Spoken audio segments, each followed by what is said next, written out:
సభకు నమస్కారము. నా పేరు గౌతమ్. నేను 3వ తరగతి చదువుతున్నాను. ఈరోజు మీకు శ్రీనాథ మహాకవిచే రచించబడిన 2 పద్యాలు మీకు వినిపించబోతున్నాను.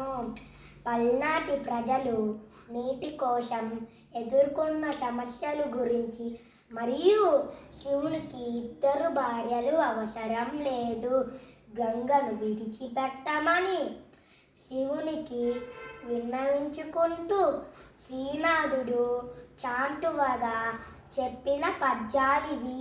విందామా మరి?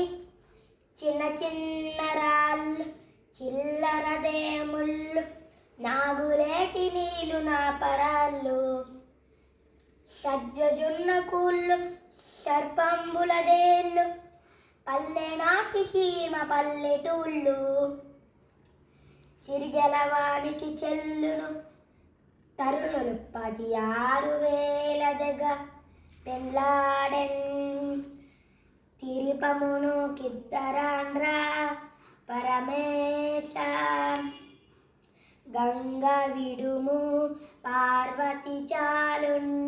ధన్యవాదం.